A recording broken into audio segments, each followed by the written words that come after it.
है गाइस, कैसे हैं आप सब। I hope you are doing well. And Sandeep, welcome to C circle. तो हम लोग डिस्कस कर रहे थे यूपीएससी 2020 टेस्ट सीरीज, ठीक है। और ये पॉलिटी का टेस्ट है, टेस्ट नंबर 1। इससे पहले हम लोगों ने जो विजन के आपके 24 से 35 तक जो टोटल टेस्ट थे हम लोगों ने सॉल्व कर लिए हैं, ठीक है। ये जीएस के फुल टेस्ट थे और ये हमारे चल रहे हैं जो सेक्शनल थे। जो हमारे दोस्तों ने कुछ कमेंट किया था कि सर बना दीजिए वो पिछले जो सेक्शनल वाइज हैं।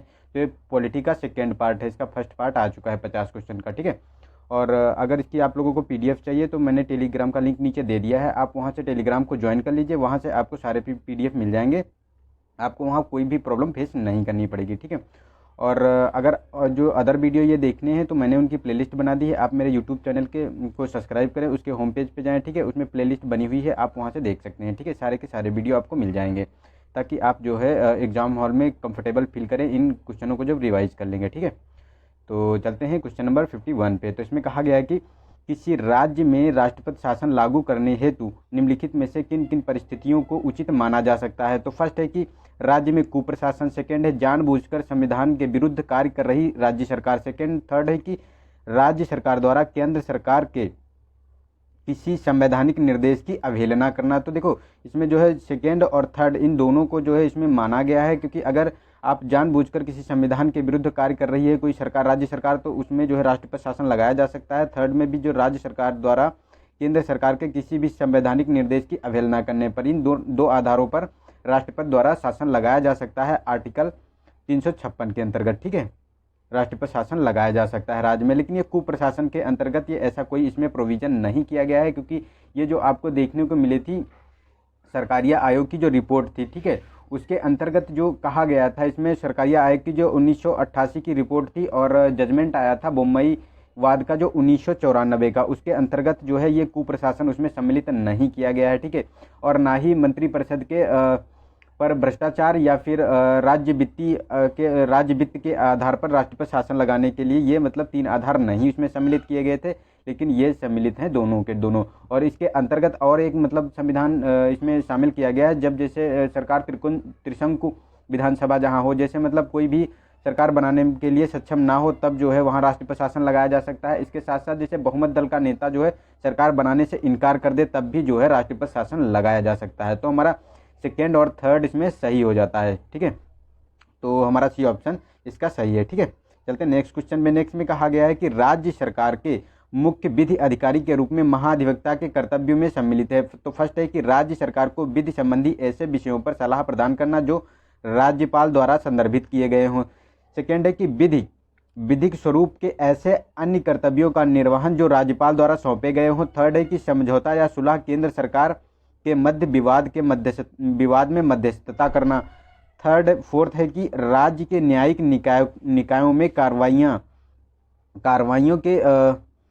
कार्रवाइयों के व्यवस्थित संचालन है तो नियम बनाने के लिए राज्यपाल को परामर्श देना। तो देखो इसमें ये दोनों के दोनों ये सम्मिलित नहीं किए गए हैं, थर्ड एंड फोर्थ ये दोनों हमारे गलत हैं, लेकिन फर्स्ट एंड सेकेंड इसमें सम्मिलित किया गया है, क्योंकि जो है जो महाधिवक्ता होता है इसको जो आर्टिकल 165 के अंतर्गत इसका जो है राज्य महाधिवक्ता का पद बनाया गया है, एक संवैधानिक पद है ये, और इसकी नियुक्ति जो है राज्यपाल द्वारा की जाती है। और ये राज्य सरकार के विधि संबंधी ऐसे विषयों की सलाह प्रदान करता है जो राज्यपाल द्वारा संदर्भित किए जाते हैं और विधिक स्वरूप में ऐसे कर्तव्यों का निर्वहन करता है जो राज्यपाल द्वारा सौंपे जाते हैं। तो दोनों ये स्टेटमेंट सही है। इसके साथ साथ ये जो है राज्य विधानसभा की बैठक में भाग भी ले सकता है, ठीक है, और उसमें बोल भी सकता है, लेकिन उसमें चर्चा नहीं कर सकता, ठीक है, लेकिन उसमें मतदान नहीं दे सकता है, ठीक है। तो ये इसके प्रोविज़न किए गए हैं। और ये राज्य क्षेत्र में जो न्यायालय हैं उसमें भी विधिक कार्रवाई के लिए प्रस्तुत हो सकता है, ठीक है, अपने राज्य क्षेत्र में किसी भी न्यायालय में।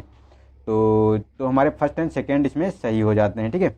तो हमारा ए ऑप्शन इसका सही है। चलते हैं नेक्स्ट क्वेश्चन पे। नेक्स्ट है हमारा 43 क्वेश्चन नंबर 53। तो इसमें कहा गया है निम्नलिखित में से कौन से संविधान में उल्लिखित मूल कर्तव्यों के उल्लंघन को दर्शाता है। तो फर्स्ट है कि चुनाव में मतदान नहीं करना।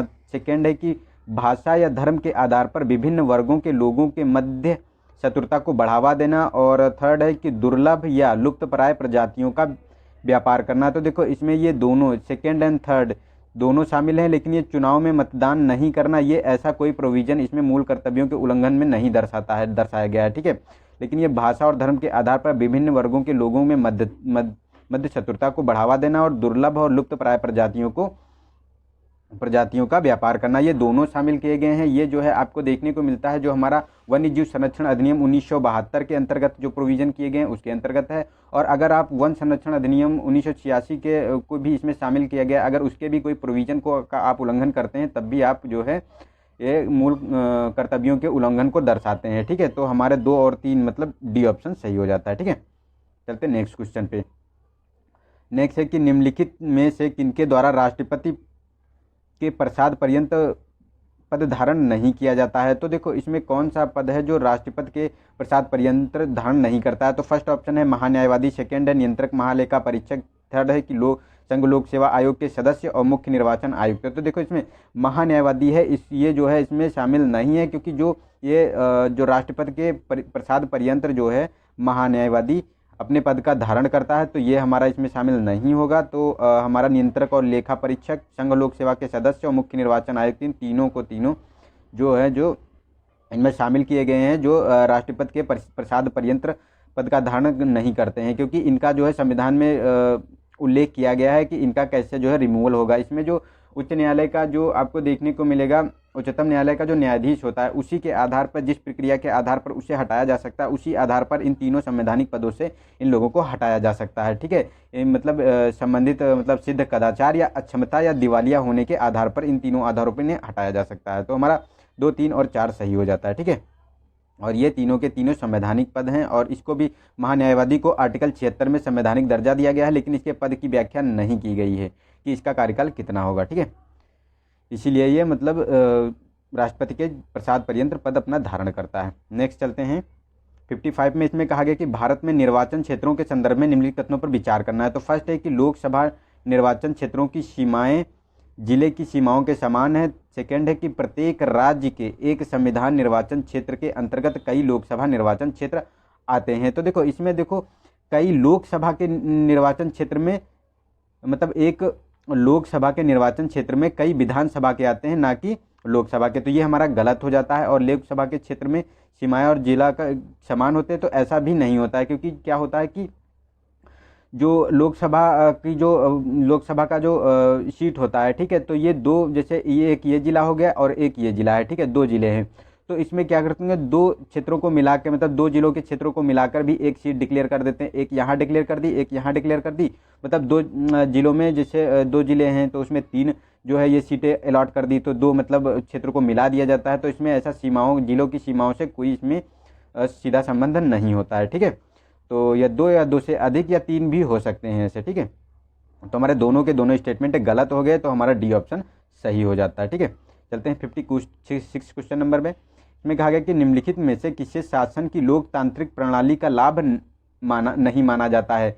तो शासन की लोकतांत्रिक प्रणाली का लाभ नहीं माना जाता है। तो फर्स्ट है कि यह निर्णय निर्माण की गुणवत्ता में सुधार करती है। सेकंड है यह मतभेदों से निपटाने तथा संघर्ष में समाधान में सहायता करती है। थर्ड है यह नागरिकों की गरिमा को बढ़ाती है। और डी ऑप्शन है कि निरपवाद रूप में बहुमत के निरंकुश शासक की ओर अग्रसित करती है। तो इसमें बताना है कि कौन सा स्टेटमेंट सही है।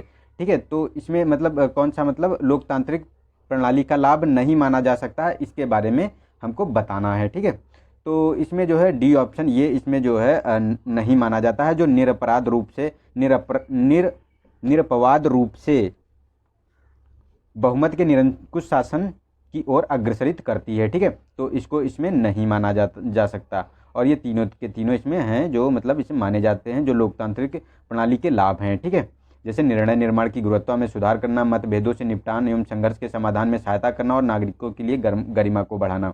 लेकिन इसमें ये शामिल नहीं है, क्योंकि जो सभी के लिए जो है कानून समान है और सभी के लिए मतलब सभी अधिकार समान है इसमें। ठीक है, तभी ये निरंकुश के लिए बात नहीं करता है। ठीक है, तो डी ऑप्शन इसका सही हो जाता है। नेक्स्ट है कि नियंत्रक एवं महालेखा परीक्षक के संदर्भ में निम्नलिखित तथ्यों पर विचार कीजिए। तो फर्स्ट है कि वह केंद्र, राज्य और सभी स्थानीय निकायों की प्राप्तियों एवं व्यय की लेखा परीक्षा करता है। सेकेंड है कि किसी भी कर शुल्क के निवल आगम यानी प्राप्ति या राशि के संबंध में उसका प्रमाणीकरण अंतिम होता है। तो देखो सेकेंड स्टेटमेंट सही है क्योंकि इसका प्रमाणीकरण अंतिम होता है शुल्क और निवल आगम के रूप में, ठीक है। लेकिन ये जो कहा गया है कि केंद्र और राज्य के सब और केंद्र राज्य और सभी स्थानीय निकायों के संबंध में प्राप्तियों व्यय की लेखा परीक्षा, तो ये गलत है।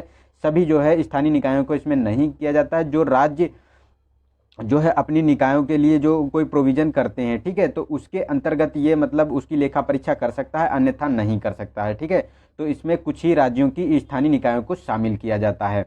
और तो ये हमारा सेकेंड जो फर्स्ट मतलब स्टेटमेंट है गलत हो जाता है। और इसे जो ये महानियंत्रक और महालेखा परीक्षक जो है एक अधिनियम 1971 था, ठीक है, उसी के अंतर्गत ये अपनी शक्तियाँ प्राप्त करता है लेखा परीक्षण की, ठीक है। और इसका जो है ये एक संवैधानिक पद है, इसका आर्टिकल 148 में उल्लेख किया गया है, ठीक है। तो हमारा सेकेंड स्टेटमेंट सही हो जाता है। चलते हैं नेक्स्ट क्वेश्चन में 58। इसमें कहा गया है कि यदि किसी व्यक्ति की गिरफ्तारी के तरीके या आधार कानूनी तौर पर वैध नहीं है तो उसको रिहा करने के लिए न्यायालय निम्नलिखित में से कौन सी रिट जारी कर सकता है। तो फर्स्ट है बंदी प्रत्यक्षीकरण, बी है कि उत्प्रेषण, सी है परमादेश और डी है प्रतिषेध। तो इसका ए ऑप्शन सही है, बंदी प्रत्यक्षीकरण जो हैबियस कॉर्पस होता है, ठीक है, इसी के अंतर्गत जो है रिट जारी करता है सुप्रीम कोर्ट आर्टिकल 32 के अंतर्गत, ठीक है। और तो इसी के अंतर्गत उसे जो है अगर वो वैधता उसकी नहीं है तो उसे छोड़ने के लिए भी कहता है, ठीक है। तो ये इसका उल्लेख किया गया है। इसमें ये होता है कि ये सात शरीर प्रस्तुत करो, मतलब जो प्राधिकारी जो जिसे बंदी बनाया गया है उसे मजिस्ट्रेट के सामने प्रस्तुत करो, ठीक है, न्यायालय के सामने प्रस्तुत करो ताकि उसकी जो है परीक्षा की जा सके कि उसे मतलब किस आधार पे गिरफ्तार किया गया है, ठीक है, निरुद्ध किया गया है। नेक्स्ट चलते हैं 59 क्वेश्चन नंबर। इसमें कहा गया कि मूल ढांचे का सिद्धांत निम्नलिखित में से किसकी शक्ति को सीमित करता है। तो फर्स्ट है राष्ट्रपति को, उच्चतम न्यायालय और उच्च न्यायालय की, और सी ऑप्शन है कि मंत्रिमंडल की, डी है और संसद की। तो इसका डी ऑप्शन सही है, जो संसद की शक्ति होती है यही मूल ढांचे की शक्ति द्वारा सीमित किया जाता है। क्योंकि मूल ढांचे की शक्ति आपको देखने को मिलेगी अगर कोई संसद कोई नियम बनाती है, मतलब विधि बनाती है या कानून बनाती है, तो अगर वो संविधान के मूल ढांचे को ख़त्म करता है या कम करता है तो उसे जो है न्यायालय सुप्रीम कोर्ट जो है उसे असंवैधानिक घोषित कर सकता है, इसी के संबंध में है। और ये मूल ढांचे की अवधारणा 1973 में आपको देखने को मिली थी, जो केशवानंद भारतीवाद था, ठीक है, तो इसी ने मूल ढांचे की अवधारणा प्रस्तुत की थी, इसी के अंतर्गत ये जो है लगाया गया है। नेक्स्ट चलते हैं लोकायुक्त। नेक्स्ट है हमारा 60 क्वेश्चन नंबर। इसमें कहा गया है कि वित्त आयोग के संबंध में निम्नलिखित कथनों पर विचार कीजिए। तो फर्स्ट है कि यह भारत के राष्ट्रपति द्वारा गठित एक अर्धन्यायिक संवैधानिक निकाय है। सेकेंड है कि आयोग का अध्यक्ष अर्थशास्त्र का विशेष ज्ञान रखने वाला व्यक्ति होना चाहिए। थर्ड है कि इसके सदस्य पुनर्नियुक्ति के पात्र नहीं है। तो उपयुक्त में से कौन सा सही नहीं है ये बताना है। तो देखो ये जो सदस्य होते हैं ये पुनर्नियुक्ति के पात्र होते हैं, ये तो हमारा स्टेटमेंट जो है गलत हो गया, ठीक है। तो और ये जो कहा गया है कि आयोग का अध्यक्ष अर्थशास्त्र का विशेष ज्ञाता होना चाहिए, तो नहीं अर्थशास्त्रकार नहीं, ये सार्वजनिक क्षेत्र के मामलों में इसको जो है अनुभव होना चाहिए, उसी के आधार पर इसे नियुक्त किया जाता है। और ये जो है अर्धन्यायिक, तो ये तो स्टेटमेंट हमारा सही है, तो ये गलत पूछा गया, तो दोनों ये हमारे गलत हो गए, सेकेंड और थर्ड, तो हमारा सही बी ऑप्शन हो जाता है, ठीक है। क्योंकि इसका जो प्रोविज़न किया गया है आर्टिकल 280 के अंतर्गत, ये एक मतलब अर्धन्यायिक संवैधानिक निकाय है, ठीक है, और इसमें जो है राष्ट्रपति इसकी नियुक्ति करता है। नेक्स्ट चलते हैं संविधान के मूल ढांचे के सिद्धांत के संदर्भ में निम्नलिखित कथनों पर विचार करना है। तो फर्स्ट है कि यह न्यायपालिका के मूल ढांचे का उल्लंघन करने वाली किसी संशोधन और मूल ढांचे के अंतर्गत सम्मिलित घटकों का निर्धारण करने वाली अंतिम प्राधिकरण मानता है। और सेकेंड है कि संविधान में इस सिद्धांत का कहीं पर भी उल्लेख नहीं है।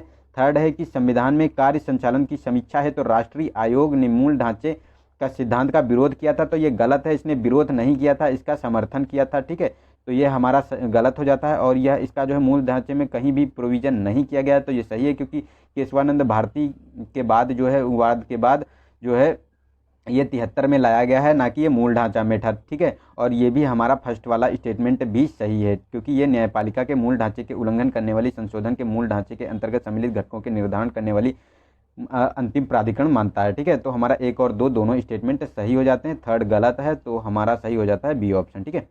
चलते हैं नेक्स्ट क्वेश्चन में। नेक्स्ट में कहा गया है 62 में कि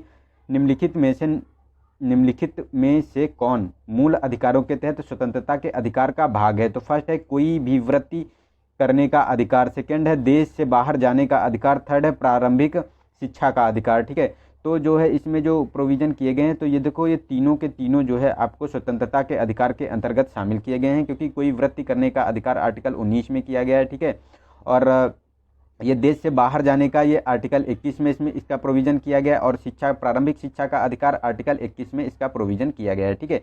तो ये क्योंकि जो हमारे फंडामेंटल राइट्स हैं, ये फंडामेंटल संविधान के भाग 3 में, ठीक है, भाग 3 में 12 से 35 में जो है ये फंडामेंटल राइट्स का प्रोविज़न किया गया है। उसी के अंतर्गत आपको स्वतंत्रता का अधिकार देखने को मिलेगा 19 से 22 जो आर्टिकल है, ठीक है, 19 से 22 आर्टिकल के अंतर्गत स्वतंत्रता का अधिकार है, ठीक है। तो उसी के अंतर्गत ये प्रोविज़न किए गए हैं। तो हमारे ये तीनों के तीनों स्टेटमेंट सही हो जाते हैं, तो हमारा जो है डी ऑप्शन सही हो जाता है, ठीक है।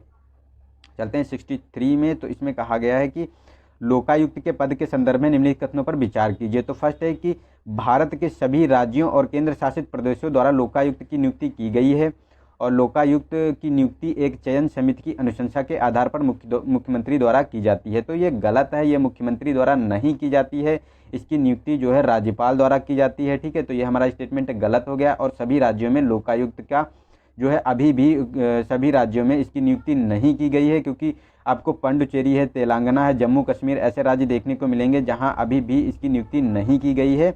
और इसका जो है सबसे पहले लोकायुक्त की नियुक्ति की बात करें तो 1971 में महाराष्ट्र सरकार द्वारा किया गया था, ठीक है, लोकायुक्त का गठन किया गया था। तो हमारा ये सही हो जाता है, ये कि मतलब दोनों के दोनों हमारे स्टेटमेंट गलत हो जाते हैं, ठीक है, और सही पूछा गया है, तो हमारा डी ऑप्शन सही हो जाता है। नेक्स्ट है कि संपत्ति के अधिकार के संबंध में निम्नलिखित कथनों पर विचार कीजिए। तो फर्स्ट है कि मूल संविधान में संपत्ति का अर्जन, धारण और बेयन एक मूल अधिकार था। सेकेंड है कि 1973 में उच्चतम न्यायालय द्वारा निर्णय दिया गया कि संपत्ति का अधिकार संविधान के मूल ढांचे का भाग नहीं है। और थर्ड में कहा गया है कि वर्तमान में संपत्ति के अधिकार को संविधान द्वारा मान्यता प्राप्त नहीं है। तो ये गलत है, क्योंकि जो है 44वें संविधान संशोधन द्वारा संपत्ति के अधिकार को आर्टिकल 300A में जोड़ा गया है। ये एक संवैधानिक अधिकार है, यानी कानूनी अधिकार इसको प्रदान किया गया है। ये पहले मूल संविधान में ये हमारा जो आर्टिकल 31 था, ठीक है, आर्टिकल 31 जो मूल अधिकारों के अंतर्गत शामिल था, जिसे जो है अब हटा दिया गया है, ठीक है। तो ये हमारा गलत हो जाता है, और ये दोनों स्टेटमेंट सही हैं, क्योंकि ये पहले मूल संविधान का भाग था और 1973 में इसे मूल ढांचे का भाग नहीं माना था, ठीक है। तो हमारे 1 और 2 स्टेटमेंट सही हो जाते हैं, तो सी हमारा ऑप्शन सही हो जाता है, ठीक है। चलते हैं नेक्स्ट में। नेक्स्ट है हमारा 65 क्वेश्चन नंबर। इसमें कहा गया है कि सरदार स्वर्ण सिंह समिति के द्वारा मूल कर्तव्यों के संदर्भ में निम्नलिखित कथनों की अनुशंसा की गई थी। तो कौन कौन से अनुशंसा की गई थी स्वर्ण सिंह समिति जो बनाई गई थी? तो फर्स्ट है कि इसने अनुशंसा की कि संविधान में मूल कर्तव्यों से संबंधित एक पृथक भाग को शामिल किया जाना चाहिए। सेकेंड है इसने अनुशंसा की कि संसद द्वारा किसी भी मूल कर्तव्य की गैर अनुपालन की स्थिति में जुर्माना या सजा का प्रावधान किया जाना चाहिए। थर्ड है कि इसने अनुशंसा की कि निर्वाचित प्रतिनिधियों की निर्भरता हेतु मूल कर्तव्यों के गैर अनुपालन को एक आधार के रूप में स्वीकार किया जाना चाहिए। तो ये थर्ड हमारा गलत है, क्योंकि ये आधार नहीं माना है जो ये निर्वाचित प्रतिनिधियों के आधार पे था, ठीक है। तो ये निर्भरता के रूप में नहीं माना था, ठीक है। ये ऐसी इन्होंने कोई अनुशंसा नहीं दी थी। लेकिन ये फर्स्ट और सेकंड जो है स्वर्ण सिंह कमेटी जो बनाई गई थी उसके संबंध में सही है, क्योंकि जो है इन्होंने जो दंड और जुर्माने का प्रावधान भी कहा था कि अगर मूल कर्तव्यों का उल्लंघन होता है और ये एक पृथक भाग में शामिल किया जाए। तो इसके लिए जो है 42वें संविधान संशोधन 1976 में है, जो सरकार द्वारा उनकी जो अनुशंसा की गई थी उसके कुछ प्रावधानों को जोड़ा गया आर्टिकल 51A में, ठीक है। भाग 4 आर्टिकल 51A में एक पृथक भाग में जोड़ दिया गया। लेकिन ये जुर्माने और ये सजा का प्रावधान, ये इनका जो है कुछ प्रावधान इनके माने गए, लेकिन सारे प्रावधान इनके माने नहीं गए थे। और ये स्वर्ण सिंह कमेटी जो बनाई गई थी तो ये 1976 में इसका गठन किया गया था, ठीक है, इंदिरा गांधी सरकार द्वारा। उसी के अंतर्गत भी तो 1976 में इसका जो है संशोधन करके इसका एक भाग जोड़ दिया गया, ठीक है। चलते हैं, तो इसका हमारा सही हो जाता है फर्स्ट एंड सेकेंड, ठीक है। थर्ड हमारा गलत है, क्योंकि जो है इसको उसके लिए नहीं माना, तो सी ऑप्शन हमारा सही हो जाता है। नेक्स्ट है हमारा संविधान के संदर्भ में निम्नलिखित कथनों पर विचार कीजिए। तो फर्स्ट है इसे माउंटबेटन योजना के प्रस्तावों के आधार पर गठित किया गया था।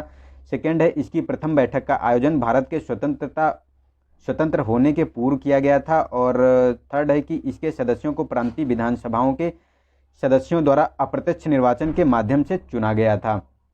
तो देखो ये तो थर्ड हमारा स्टेटमेंट सही है, क्योंकि इसे जो है प्रांतीय विधानसभाएं थी, उन्हीं के आधार पर जो हमारा भारत शासन अधिनियम 1935 आया था, उसमें जो प्रांतीय चुनाव हुए थे उसी के आधार पर प्रांतीय विधानसभाओं के आधार पर उन्हें चुन लिया गया था। ठीक है, और इसकी प्रथम बैठक का आयोजन स्वतंत्रता होने से पूर्व, मतलब स्वतंत्र भारत के स्वतंत्र होने से पूर्व हुई थी, क्योंकि इसकी पहली बैठक जो देखने को मिली थी 9 दिसंबर 1946 को देखने को मिली थी। ठीक है, तो ये भी हमारा स्टेटमेंट सही है, दोनों स्टेटमेंट सही है, लेकिन फर्स्ट स्टेटमेंट गलत है, क्योंकि माउंटबेटन योजना नहीं, ये मतलब जो हमारा देखने को मिले था जो कैबिनेट मिशन था। ठीक है, जो कैबिनेट मिशन आया था 1946 में, उसी के मतलब उसी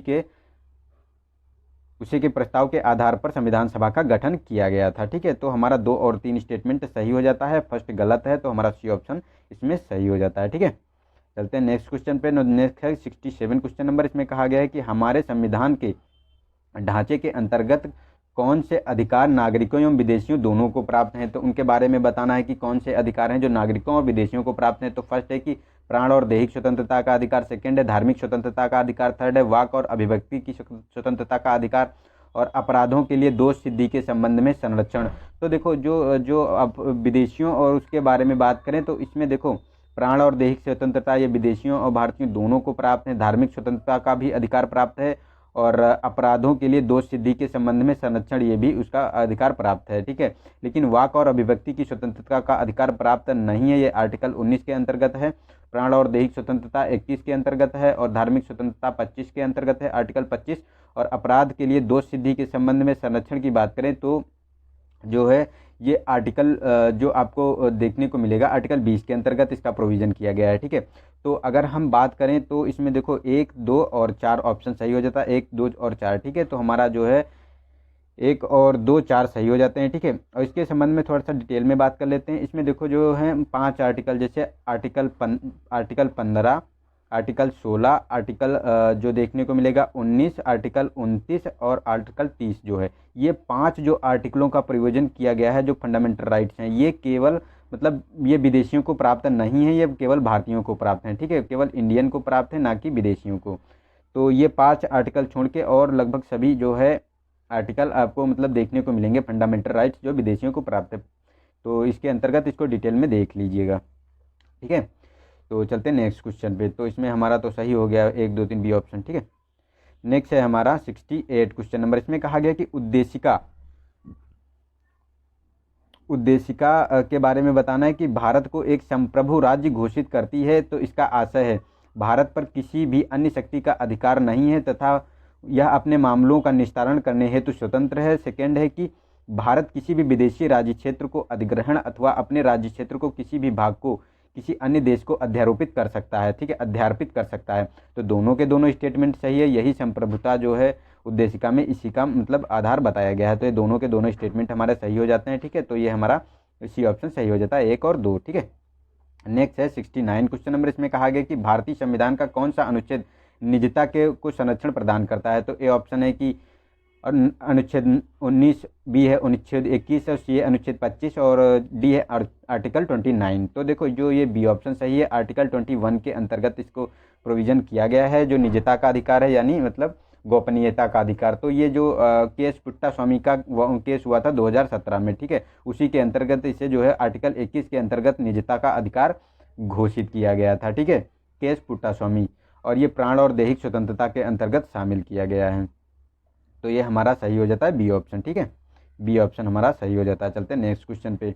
नेक्स्ट है 70 क्वेश्चन नंबर। इसमें कहा गया है कि भारतीय संविधान के मूल कर्तव्यों की सूची निम्नलिखित में से किसे हाल ही में समिष्ट किया गया। मतलब भारतीय संविधान के मूल कर्तव्यों की सूची में निम्नलिखित में से किसे हाल ही में समाविष्ट किया गया है। तो फर्स्ट है कि प्राकृतिक पर्यावरण जिसके अंतर्गत वन, झील, नदी, वन्य जीव सम्मिलित हैं की रक्षा करना, उनका संवर्धन करना और प्राणी मात्र के प्रति दयाभाव रखना। सेकेंड है कि वैज्ञानिक दृष्टिकोण, मानवतावाद, ज्ञानार्जन तथा सुधार की भावना का विकास करना। सी ऑप्शन है कि 6 से 14 वर्ष के मध्य की आयु के अपने बच्चों या प्रतिपाल्य को शिक्षा प्राप्त करने का अवसर प्रदान करना।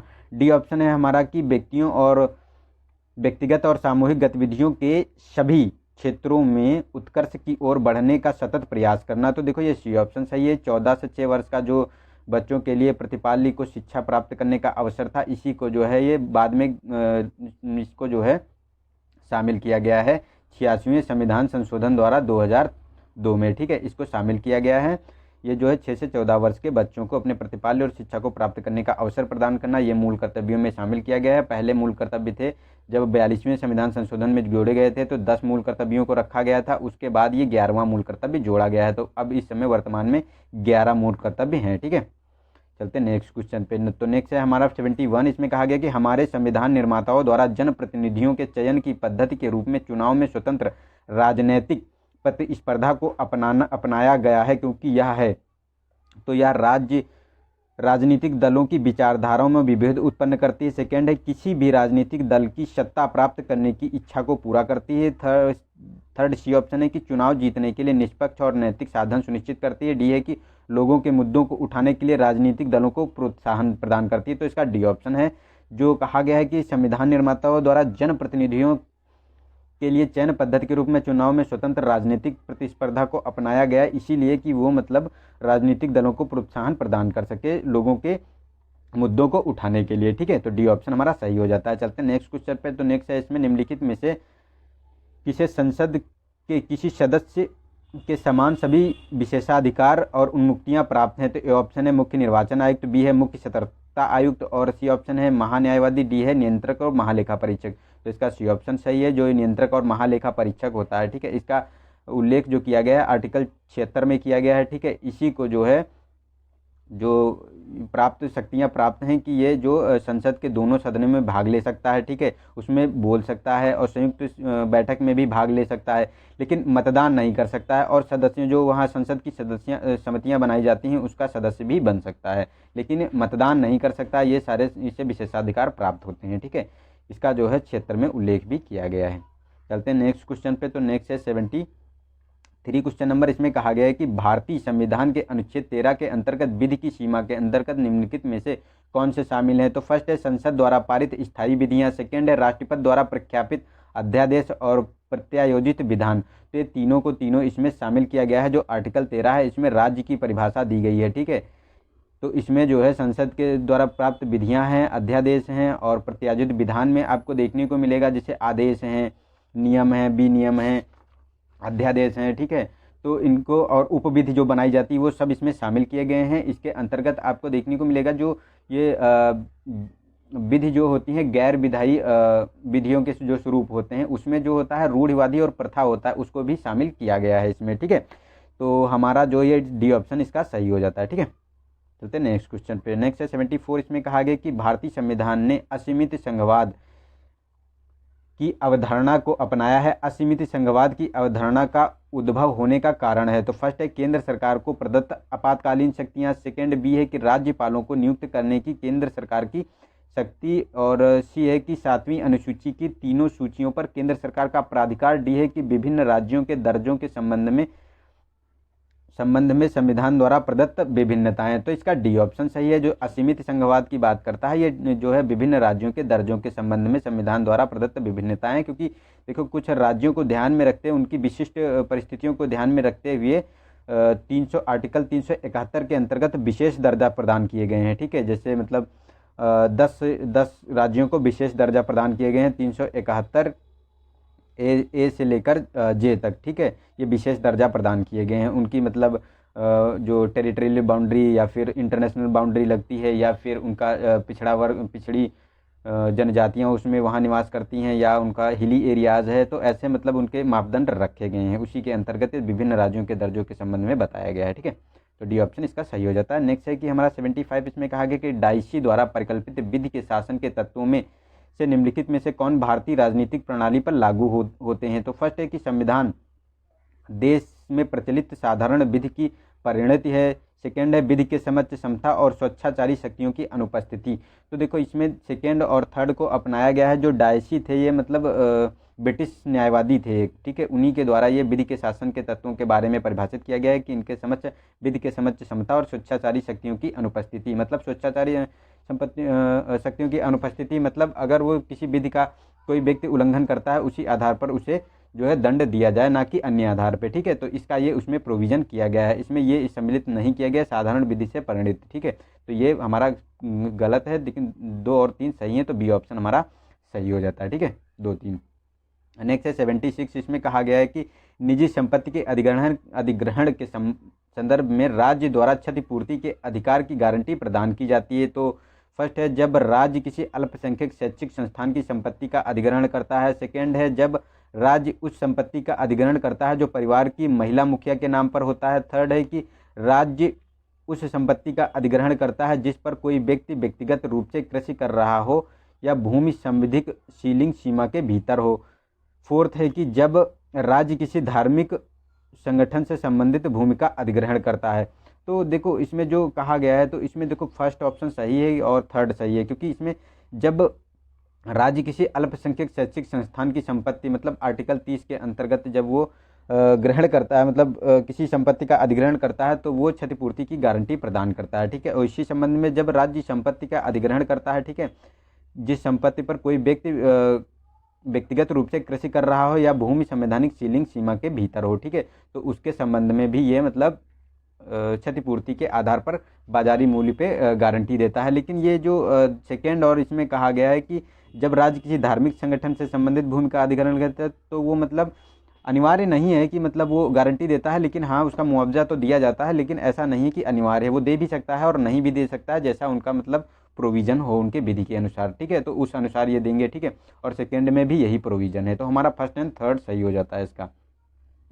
तो हमारा फर्स्ट एंड थर्ड सही हो जाता है सी ऑप्शन। ठीक है, चलते नेक्स्ट क्वेश्चन में। नेक्स्ट है कि भारतीय संविधान के निम्नलिखित प्रावधानों में से कौन से भारतीय राज्य के पंथ निरपेक्ष स्वरूप को दर्शाते हैं। तो फर्स्ट है कि लोक नियोजन के विषय में सभी नागरिकों के लिए अवसर की समानता। सेकेंड है कि किसी भी राज्य प्रतिबंधित शैक्षिक संस्थान में कोई धार्मिक शिक्षा नहीं दी जाएगी। थर्ड है कि सभी अल्पसंख्यक वर्गों को अपनी अभिरुचि के शैक्षिक संस्थानों की स्थापना और प्रशासन का अधिकार होगा। ठीक है, तो जो ये बताया गया है इसके बारे में, तो ये तीनों के तीनों स्टेटमेंट सही हैं, क्योंकि जो आपको देखने को मिलेगा आर्टिकल 30 के अंतर्गत जो है सभी अल्पसंख्यक वर्गों को अपनी अभिरुचि और शैक्षिक संस्थानों की स्थापना और प्रशासन का अधिकार दिया गया है। ठीक है, आर्टिकल 29-30 के अंतर्गत। ठीक है, इसमें और सेकेंड में जो सभी राज्य किसी राज्य को प्रतिबंधित शिक्षा संस्थानों में कोई धार्मिक शिक्षा नहीं दी जाएगी, ये भी प्रोविज़न किया गया है। और ये जो कहा गया है कि लोक नियोजन के विषय में सभी नागरिकों के लिए अवसर की समानता, तो ये आर्टिकल 16 में इसका जो है प्रोविज़न किया गया है, ये पंथ निरपेक्ष स्वरूप को दर्शाते हैं। ठीक है, तो ये तीनों के तीनों हमारे स्टेटमेंट पंथ निरपेक्ष के संबंध में सही हैं, तो हमारा डी ऑप्शन सही हो जाता है। ठीक है, चलते नेक्स्ट में हमारा कहा गया है 78 में कहा गया है कि लोकपाल और लोकायुक्त अधिनियम 2013 के संबंध में निम्नलिखित कथनों पर विचार करना है। तो फर्स्ट है कि लोकपाल का गठन एक अध्यक्ष और अधिकतम 8 सदस्यों से मिलकर होता है, जिसमें 50% न्यायिक सदस्य होते हैं। सेकेंड है लोकपाल के 50% सदस्य अनुसूचित जाति, अनुसूचित जनजाति और अन्य पिछड़ा वर्ग और तथा अल्पसंख्यक वर्गों से संबंध व्यक्तियों और महिलाओं में से होते हैं। ठीक है, और थर्ड है कि भारत का प्रधानमंत्री लोकायुक्त के अधिकार क्षेत्र में नहीं है, तो ये गलत है। भारत के प्रधानमंत्री को भी लोकपाल के अधिकार क्षेत्र में रखा गया है। हाँ, इसके कुछ मामलों को छोड़कर, जैसे कोई मतलब भ्रष्टाचार का आरोप है जो इंटरनेशनल रिलेशन से संबंधित है, या फिर मतलब बाह्य या आंतरिक सुरक्षा से संबंधित है, या सार्वजनिक व्यवस्था से संबंधित कोई मामला है, या फिर परमाणु ऊर्जा और अंतरिक्ष से संबंधित जो सुविधाएं, इनमें अगर कोई मतलब भ्रष्टाचार का मामला है, तो ये मतलब लोकपाल या लोकपाल द्वारा इसका जो है इसको लोकपाल की शक्तियों के बाहर रखा गया है, इसको अन्य द्वारा इसकी जांच की जाएगी, न कि लोकपाल द्वारा। और लोकपाल के अंतर्गत जो आपको देखने को मिलेगा, जैसे पीएम को भी रखा गया है, मंत्रीगण को भी रखा गया है, संसद सदस्यों को भी इसके अंतर्गत रखा गया है, और केंद्र सरकार की जो ए, बी, सी और डी ग्रुप की जो समूह के अधिकारी और प्राधिकारी है, उन सभी को इसमें शामिल किया गया है। ठीक है, और जो है लोकायुक्त की जो नियुक्ति की जाती है, ठीक है, लोकायुक्त की जो नियुक्ति होती है वो मतलब एक सर्च कमेटी के साथ साथ जो है सिलेक्शन कमेटी के द्वारा इसकी नियुक्ति की जाती है। और इस जो सिलेक्शन कमेटी में आपको देखने को मिलेंगे, तो इसमें जो है पीएम होता है। ठीक है, पीएम होता है, लोकसभा स्पीकर होता है, और जो लोकसभा के विपक्ष का नेता होता है, और सीजेआई होता है, मतलब चीफ जस्टिस ऑफ इंडिया होता है, या चीफ जस्टिस ऑफ इंडिया किसी अन्य मतलब न्यायालय के न्यायाधीश को जो है उसको नियुक्त कर सकता है इसके लिए। ठीक है, और इसकी नियुक्ति फिर जो है यह सिलेक्शन कमेटी की आधार पर नियुक्ति प्रेसिडेंट द्वारा की जाती है। ठीक है, तो ये सब याद रख सकते हैं। ये तो हमारा फर्स्ट एंड सेकेंड स्टेटमेंट इसमें सही हो जाता है। इसको मैंने डिटेल में सॉल्व कर लिया, क्योंकि ये इस बार जो है लोकायुक्त की नियुक्ति हुई है, तो इसमें आप लोगों को आने का चांस है। तो इसका सी ऑप्शन सही हो गया, 1 और 2 सही है और थर्ड वाला हमारा गलत हो गया। तो इसको जो है डिटेल में देख लेना, एक बार रिव्यू करके भी दोबारा मतलब सुन लेना, ठीक है, ताकि जो है इससे क्वेश्चन बने तो आप लोग कंफर्टेबल फील करें वहाँ एग्जाम हॉल में, ठीक है। और इसका जो है आने का चांस जरूर है इस बार, क्योंकि इस बार इसका गठन हुआ है, तो ऐसे क्वेश्चन जरूर यूपीएससी पूछती है, ठीक है। तो चलते हैं नेक्स्ट में। तो इसमें कहा गया कि निम्नलिखित में से किस आयोग या समिति द्वारा भाषा को राज्यों के पुनर्गठन के मापदंड को में स्वीकार किया गया था। मतलब जो भाषा था उसे राज्य के पुनर्गठन के मापदंड में स्वीकार किया गया था। धर आयोग है, जेवीपी कमीशन है, या फिर जेवीपी समिति है, या फजल अली आयोग है। तो देखो इसमें जो है ये फजल अली आयोग है, इसी ने जो है भाषा के मापदंड के आधार पर राज्यों की अनुशंसा की थी, जो है 1953 में, ठीक है, इसका गठन किया गया था। इसी के आधार पर पहला जो है राज्य बनाया गया था भाषा के आधार पर, आंध्र प्रदेश को, ठीक है। तो ये हमारा सही हो जाता है। लेकिन ये धर कमीशन और जेबीपी कमेटी ने जो है भाषा का विरोध किया था, भाषा के आधार पर बनाने के लिए उन्होंने जो है इसका विरोध किया था। तो हमारा जो है सी ऑप्शन सही हो जाता है, केवल 3, ठीक है। नेक्स्ट चलते हैं। निम्नलिखित क्वेश्चन में से किस वाद में उच्चतम न्यायालय ने यह निर्णय दिया कि राज्य के नीति निर्देशक तत्वों और मूल कर्तव्यों के मध्य सामंजस्य और संतुलन संविधान के मूल ढांचे की एक अनिवार्य विशेषता है। तो ये ऑप्शन है हमारा मिनोरमा मिल वाद, बी है केशवानंद भारती, सी है गोलकनाथ वाद, और चंपकम दोरई राजन। तो इसका देखो ए ऑप्शन सही है, ठीक है। जो मिनोरमा मिल वाद हुआ था 1980 में, ठीक है। इसी के अंतर्गत ऐसा कहा गया था कि राज्य के नीति निर्देशक तत्व मूल अधिकारों के मध्य सामंजस्य और संतुलन संविधान के मूल ढांचे की एक अनिवार्य विशेषता है, ठीक है। तो इसी के अंतर्गत किया था। मूल ढांचे का ये प्रोविजन जो है 1973 में केशवानंद भारती द्वारा लाया गया था, ठीक है। लेकिन ये गोलकनाथवाद था, तो इन्होंने कहा था कि जो ये गोलकनाथवाद आया था, तो इन्होंने कहा था कि जो ये 1967 में ये वाद आया था गोलकनाथवाद, ठीक है। तो इन्होंने कहा था कि संविधान में जो फंडामेंटल राइट्स हैं, ठीक है, उनमें संशोधन नहीं किया जा सकता। और चंपकई दोरई राजन ने जो है 1951 में इनका ये केस आया था, तो इन्होंने कहा था कि फंडामेंटल राइट्स में संशोधन किया जा सकता है, ठीक है। तो ये भी आप लोग याद रख सकते हैं। और इनके जो है देखो ईयर मैंने इसलिए बता दिए हैं क्योंकि कभी कभी ऐसा होता है कि ऑर्डर में लगाने के लिए ईयर पूछ लेते हैं कि कौन सा केस कब आया है, ठीक है। तो उसको भी याद रख सकते हैं। चलते हैं नेक्स्ट क्वेश्चन पे। तो नेक्स्ट है हमारा निम्नलिखित राज्यों में से स्थित लोकसभा निर्वाचन क्षेत्रों की संख्या के बढ़ते क्रम के आधार पर व्यवस्थित कीजिए। तो फर्स्ट है बिहार, सेकंड है पश्चिम बंगाल, थर्ड है महाराष्ट्र और फोर्थ है गुजरात। तो देखो बिहार में जो है लोकसभा सीटों की संख्या 40 है, पश्चिम बंगाल में आपको देखने को मिलेंगी 42 है, ठीक है। और महाराष्ट्र में अगर हम बात करें कि महाराष्ट्र में कितनी है, तो महाराष्ट्र में 48 हैं, ठीक है। और अगर बात करें गुजरात में, तो यहाँ आपको देखने को मिलेंगी 26, ठीक है। तो हमारा जो है सही करना है कि कौन से बढ़ते क्रम में लगाना है। तो सबसे पहले गुजरात आएगा, ठीक है। तो 4 पहले आएगा, तो 4 कौन सा है, 4 है हमारा, 4 ऑप्शन में आता है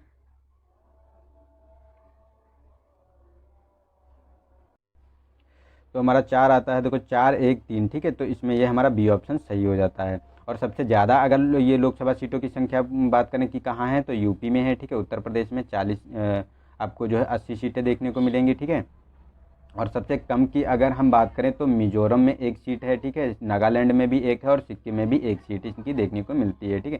तो ये भी आप ध्यान रख सकते हैं। नेक्स्ट है कि 82 में इसमें कहा गया है कि राष्ट्रीय मानवाधिकार आयोग के संदर्भ में निम्नलिखित कथनों पर विचार करना है। तो फर्स्ट है इसमें एक अध्यक्ष 10 अन्य सदस्य शामिल होते हैं। सेकेंड है कि उच्चतम न्यायालय के किसी सेवानिवृत्त न्यायाधीश को इसके सदस्य के रूप में नियुक्त किया जा सकता है। थर्ड है कि अध्यक्ष और सदस्यों को मंत्रिमंडल की सिफारिश पर राष्ट्रपति द्वारा नियुक्त किया जाता है। तो ये गलत है, ये मंत्रिमंडल की सिफारिश पर इसको नियुक्ति नहीं की जाती है जो राष्ट्रीय मानवाधिकार के जो अध्यक्ष की होती, क्योंकि इसमें एक सदस्य 6 सदस्यीय समिति होती है, जिसमें होते हैं प्रधानमंत्री, लोकसभा का स्पीकर होता है, और लोकसभा और राज्यसभा का डिप्टी स्पीकर होता है, ठीक है। और उसके बाद लोकसभा और राज्यसभा के दोनों के विपक्षी दल के नेता होते हैं, और गृह मंत्री इसमें शामिल होते हैं, ठीक है। तो 6 लोग इसमें शामिल होते हैं, उन्हीं की अनुशंसा के आधार पर राष्ट्रपति द्वारा इसकी नियुक्ति की जाती है, ठीक है। और सेकेंड ये सही है क्योंकि ये उच्चतम न्यायालय का न्यायाधीश या अब इसका प्रोविज़न अभी इसका संशोधन इसमें किया गया है, तो इसमें हाई कोर्ट का भी जो है न्यायाधीश को इसका सदस्य बनाया जा सकता है। मतलब अन्य मतलब जो सुप्रीम कोर्ट के अन्य न्यायाधीश भी होते हैं उनको भी इसका अध्यक्ष बनाया जा सकता है, ठीक है। और ये मतलब तो ये हमारा सेकेंड सही हो गया। और इसमें अध्यक्ष 10 सदस्य इसमें नहीं होते हैं, ठीक है, क्योंकि इसमें आपको देखने को मिलेंगे 4 सदस्य होते हैं, ठीक है। एक अध्यक्ष और 4 सदस्य होते हैं। इसके साथ साथ 4 प्लस जो है एक जो पदेन सदस्य होते हैं इसके SC कमीशन के होते हैं, ST कमीशन के होती हैं, OBC कमीशन के होते हैं, ठीक है। और महिला आयोग के जो अध्यक्ष होते हैं वो इसके जो है पदेन सदस्य भी होते हैं, ठीक है। तो ये हमारा केवल जो है ए ऑप्शन सही होगा, केवल 2 इसका स्टेटमेंट सही है और हमारे गलत हो जाते हैं। नेक्स्ट है कि नीति आयोग निम्नलिखित में से पदाधिकारी, नीति आयोग के निम्नलिखित पदाधिकारियों के संबंध में निम्नलिखितों पर विचार करना है। तो फर्स्ट है अध्यक्ष, उपाध्यक्ष, विशिष्ट मंत्रीगण और मुख्य कार्यकारी अधिकारी। तो उपयुक्त पदाधिकारियों में किनकी नियुक्ति प्रधानमंत्री द्वारा होती है। तो देखो अध्यक्ष तो मतलब जो प्रधानमंत्री होता है भारत का, ठीक है, वो पदेन अध्यक्ष होता है नीति आयोग का, क्योंकि नीति आयोग की स्थापना की गई थी 2015 में, 1 जनवरी 2015 में जो है योजना आयोग के रिप्लेस करके। तो उसका जो पदेन अध्यक्ष तो हमारा जो आपको प्रधानमंत्री ही देखने को मिलता है, लेकिन उपाध्यक्ष और विशिष्ट मंत्रीगण और मुख्य कार्यकारी अधिकारियों की नियुक्ति जो प्रधानमंत्री द्वारा की जाती है। तो हमारा जो है 2, 3, 4 हमारा ए ऑप्शन सही हो जाता है, ठीक है। नेक्स्ट है कि सार्वजनिक प्राधिकरणों और निजी निकायों, सार्वजनिक प्राधिकरणों और निजी व्यक्तियों या निकायों दोनों के विरुद्ध निम्नलिखित में से कौन सा रिट जारी की जा सकती है। तो फर्स्ट है बंदी प्रत्यक्षीकरण, प्रतिषेध, अधिकार परीक्षा। तो देखो ये सेकंड फर्स्ट जो है हमारा ये सही है, क्योंकि बंदी प्रत्यक्षीकरण के संबंध में जो है रिट जारी की जा सकती है जो हमारे होते हैं, ठीक है। ये निजी सार्वजनिक और निजी दोनों के संबंध में ये जारी की जा सकती है, लेकिन अधिकार परीक्षा और जो ये हमारा जो प्रतिषेध होता है, ठीक है, तो ये मतलब इसका अर्थ है रोकना। ये अधिकरण और न्यायिक अधीनस्थ न्यायालय और अधिकरणों के प्राधिकारियों के संबंध में ये रिट जारी होती है। लेकिन जो अधिकार परीक्षा की बात करें, ठीक है, तो ये जो हमारे जो आपको देखने को मिलेंगे अधिकार परीक्षा के संबंध में, तो जो अधिकार परीक्षा के संबंध में होते हैं जो मतलब जो संवैधानिक पद पर या संवैधानिक पद पर जो कार्यरत व्यक्ति होते हैं उन्हीं के संबंध में ये रिट जारी होता है, ना कि निजी व्यक्तियों के संबंध में। तो ये हमारा गलत हो जाता है, ठीक है। तो हमारा इसमें बी ऑप्शन सही है, केवल 1।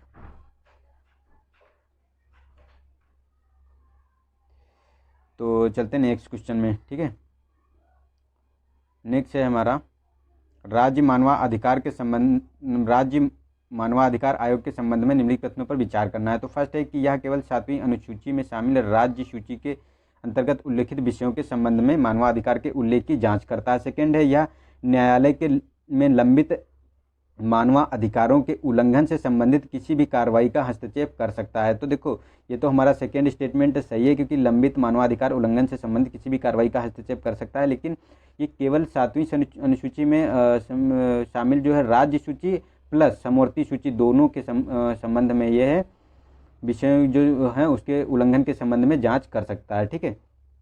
तो ये हमारा जो सही हो जाता है, ये सेकेंड स्टेटमेंट सही है, फर्स्ट हमारा गलत हो जाता है, ठीक है। तो ये हमारा बी ऑप्शन इसका सही है, ठीक है। चलते हैं नेक्स्ट क्वेश्चन में। नेक्स्ट है 86 में, इसमें कहा गया है कि भारत के संविधान के अंतर्गत निम्नलिखित में से कौन से दिशा निर्देशों का उल्लेख किया गया है। तो फर्स्ट है कि अंतर्राष्ट्रीय शांति और सुरक्षा में अभिवृद्धि, ठीक है, उसके संबंध में। और सेकंड है कि भाषाई अल्पसंख्यक वर्गों के बालकों के लिए शिक्षा के प्राथमिक स्तर पर मातृभाषा में शिक्षा की पर्याप्त सुविधा की व्यवस्था करने का प्रयास करना। थर्ड है कि हिंदी भाषा के प्रसार को प्रोत्साहन करने संबंधी संघ का कर्तव्य है। तो जो ये कहा गया है ये तीनों के तीनों स्टेटमेंट हमारे सही हैं, क्योंकि शांति और अभिवृद्धि की सुरक्षा के बारे में बात करें तो आर्टिकल 49 में इसमें इसका उल्लेख किया गया है, ठीक है। और अगर भाषाई अल्पसंख्यक वर्गों के बालकों के बारे में बात करें तो ये 350A है, ठीक है, 350A आर्टिकल में इसका उल्लेख है। और हिंदी प्रसार में प्रोत्साहन के बारे में बात करें तो 351 में इसका उल्लेख किया गया है, ठीक है। तो ये तीनों के तीनों स्टेटमेंट हमारे सही हैं, तो हमारा डी ऑप्शन इसका सही हो जाता है, ठीक है। चलते हैं नेक्स्ट क्वेश्चन में। इसमें कहा गया है कि निम्नलिखित में से कौन से व्यक्ति वर्ष 1946 में गठित अंतरिम सरकार के सदस्य थे। तो फर्स्ट है कि डॉक्टर राजेंद्र प्रसाद, सेकंड है डॉक्टर भीमराव अंबेडकर और सी राजगोपालाचारी थर्ड है। तो इसमें देखो राजेंद्र प्रसाद और सी राजगोपालाचारी इसमें थे, लेकिन अंबेडकर इसमें नहीं थे शामिल, ठीक है।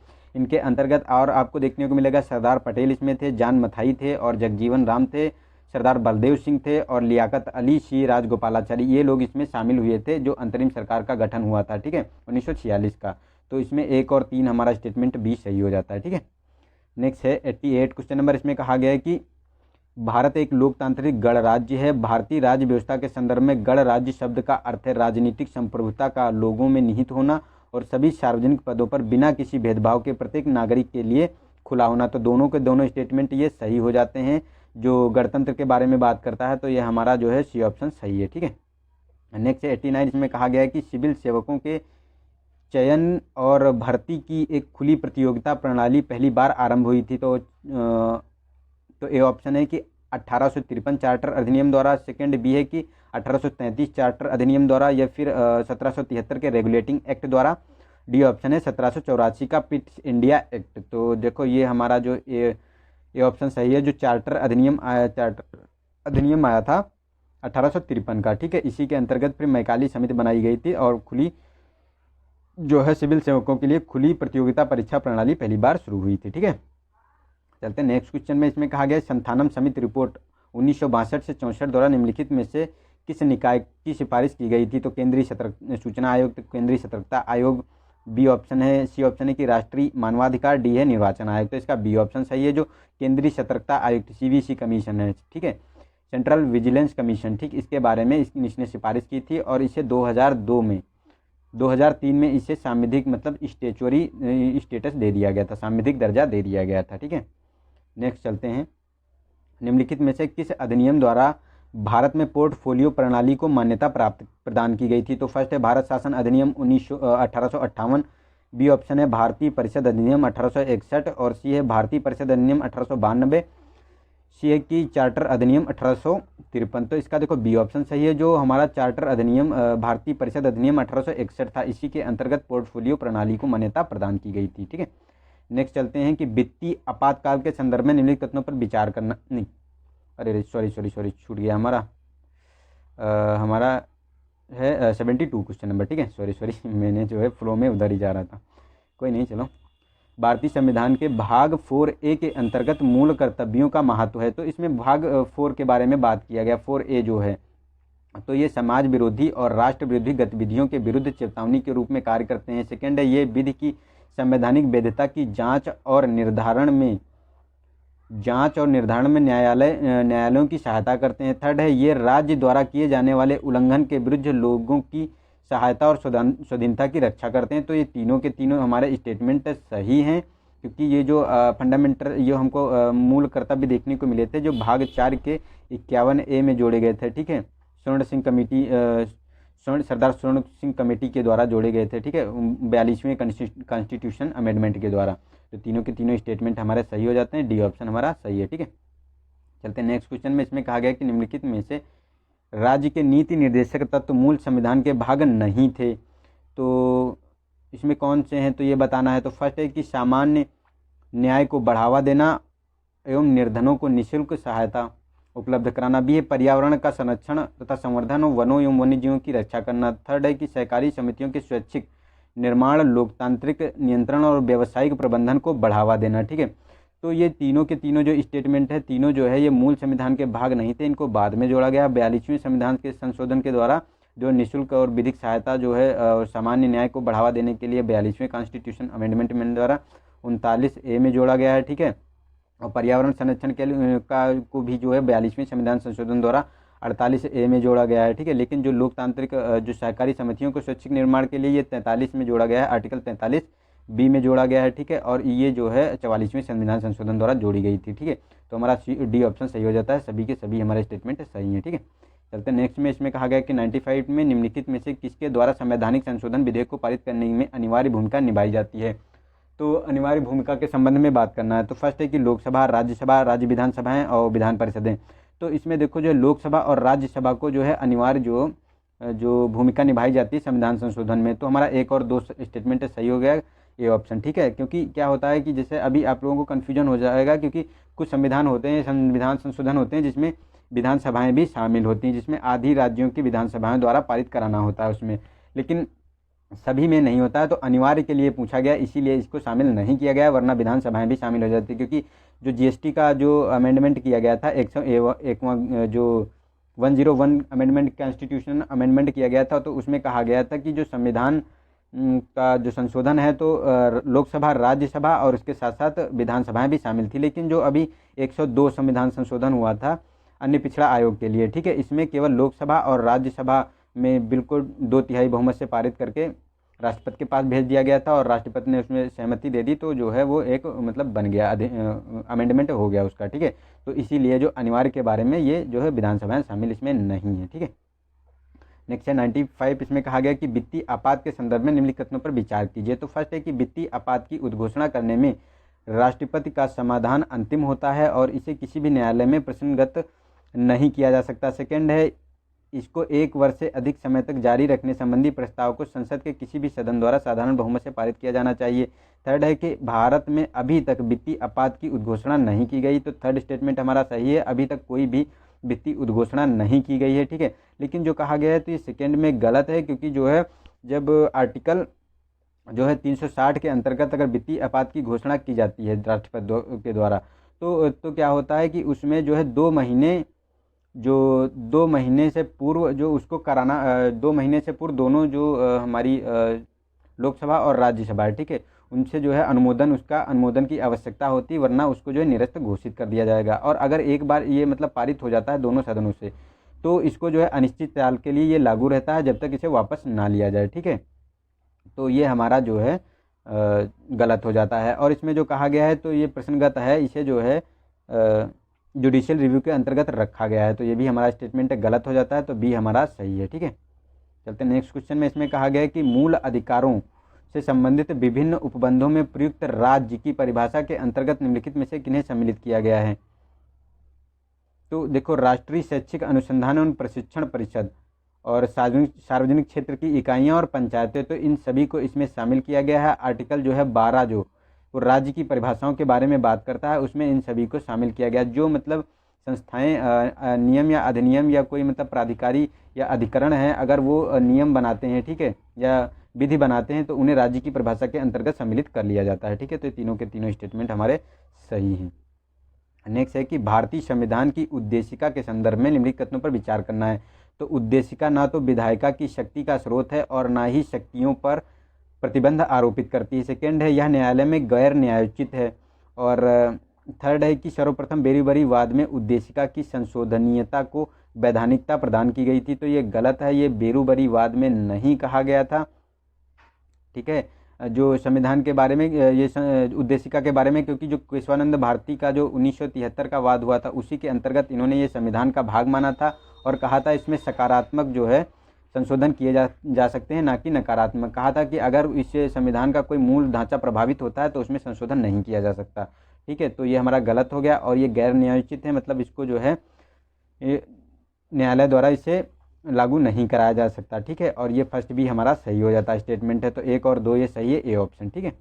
नेक्स्ट है हमारा 98 क्वेश्चन नंबर। इसमें कहा गया है कि संविधान के अनुच्छेद 15 और 16 के तहत विभेद का प्रतिषेध अवसर की समानता के समान सामान्य नियम के कुछ अपवादों का प्रावधान किया गया है। उपयुक्त प्रावधानों में निम्नलिखित में से कौन से समूह स्पष्ट रूप से उल्लिखित हैं। तो फर्स्ट है महिलाएं और बच्चे, सेकंड है आर्थिक रूप से कमजोर वर्ग और धार्मिक अल्पसंख्यक। तो इसमें थर्ड वाला ये शामिल नहीं है, धार्मिक अल्पसंख्यक इसमें शामिल नहीं है, इसमें महिलाएं और बच्चे और आर्थिक रूप से कमजोर जो है वर्ग को शामिल किया गया है। इसी के अंतर्गत जो है 103वां संविधान संशोधन किया गया है इकोनॉमिक वीकर सेक्शन के लिए, ठीक है।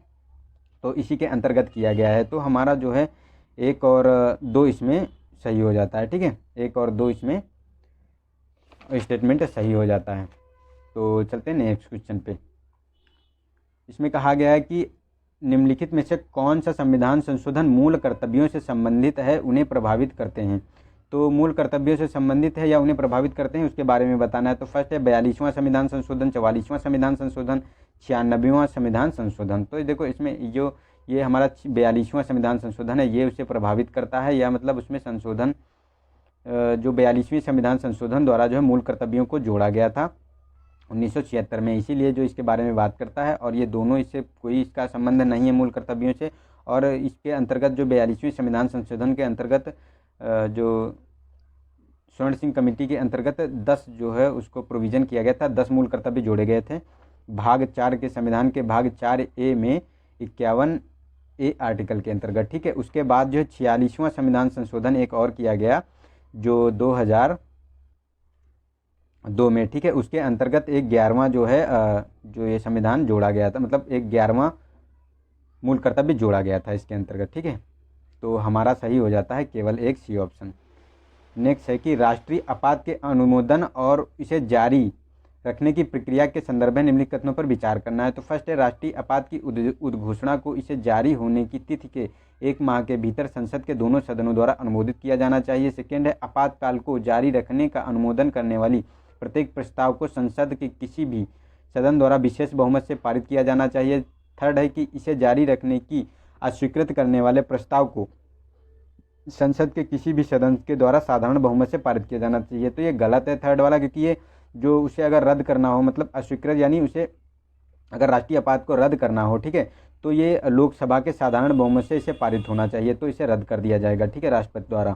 तो ये हमारा गलत हो जाता है। और जो ये फर्स्ट में कहा गया है, राष्ट्रीय उद्घोषणा, जो राष्ट्रीय आपातकाल की जो उद्घोषणा होती है, इसे जारी होने की तिथि से 1 माह के भीतर संसद के दोनों सदनों से अनुमोदन किया जाना चाहिए। और राष्ट्रपति आपातकाल जारी रखने के अनुमोदन वाली प्रत्येक प्रस्ताव से संसद के किसी भी सदन द्वारा विशेष बहुमत से पारित होना चाहिए, ठीक है, किसी भी सदन से विशेष बहुमत से पारित होना चाहिए। तो दोनों के दोनों स्टेटमेंट ये सही हैं, 1 और 2, ठीक है। तो हमारा जो ए ऑप्शन सही हो जाता है इसका।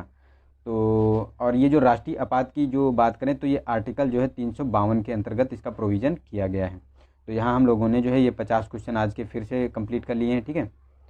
तो अगर वीडियो पसंद आया है तो इसे लाइक करें, अपने दोस्तों के शेयर करें। तो एक लाइक और एक शेयर तो बनता है। अगर आपका कोई फेसबुक ग्रुप हो या मतलब आपके पास कोई व्हाट्सएप ग्रुप है, तो एक लाइक और एक शेयर तो बनता है आपसे, ठीक है। और वीडियो अगर अच्छा लगा है तो कमेंट बॉक्स में बताएं, ठीक है। और अगर दिक्कत हो, कोई परेशानी हो रही हो, आप लोगों को किसी चीज़ में समझने में परेशानी हो रही है, तो कमेंट बॉक्स खुला है, आप बता सकते हैं। मैं उसको जो है ज़रूर फॉलो करूँगा, आपकी लोगों की सलाह मैं ज़रूर मानूंगा, क्योंकि मैं आप लोगों से हूँ, आप हमसे नहीं है, ठीक है। मैं आप लोगों से हूँ, तो आप लोग जैसा कहेंगे वैसा मैं करूँगा, ठीक है। तो अपनी तैयारी करते रहिए, मस्त रहिए, स्वास्थ्य का ध्यान अपने ज़रूर रखिएगा, ठीक है, क्योंकि अब आप अगर स्वस्थ होंगे तभी मस्त पढ़ाई हो पाती है। तो खाते पीते रहिए और मस्त रहिए। तो आज के लिए इतना ही, मिलते हैं नेक्स्ट वीडियो में, तब तक के लिए नमस्कार, जय हिंद, जय भारत।